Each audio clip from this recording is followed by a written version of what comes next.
Nanawagan na sa Senado at sa Kongreso ang mga water consumer sa Tayabas, Quezon na kansilahin ang kontrata ng Metro Water District at ang kanilang water concessionaire na Prime Water dahil sa hindi maayos na serbisyo.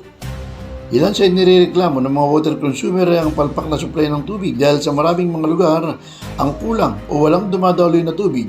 Kung meron man ay mas malakas pa umano ang ihi ng pusa. Kaugnay nito, kinalambag ng mga residente ng Tayabas sa pamamagitan ng isang kilos protesta ng mga consumer sa bandstand area malapit sa Basilica Archangel Church sa Tayabas City sa pangunguna ni Quezon 1st District Board Member Julius Luces. Kabilang sa panawagan ng mga residente ng Tayabas ang kagyat na pag-terminate ng kontrata ng Prime Water at ang pagbibitiw ng namumuno sa water concessionaire. Sa talumpati ni Board Member Luces, naglabas din ito ng sama ng loob dahil sa pait na kanilang nararanasan lalo na ang mga senior citizen na araw-araw na nag-iigib ng tubig.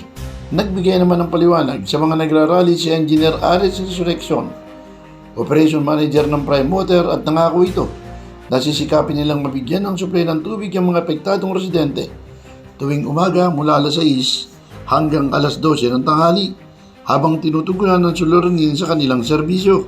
Samantala, nagsasagawa na rin ng mga consumer ng isang signature campaign na nananawagan sa Kongreso at sa Senado na tuluyang i-terminate na ang kontrata ng Metro Water District o Prime Water. Nagbabala rin ng mga nagrarally na hindi sila titigil sa pangangalampag at linggo-linggo nila itong gagawin para maging maayos ang serbisyo ng tubig sa kanilang lugar.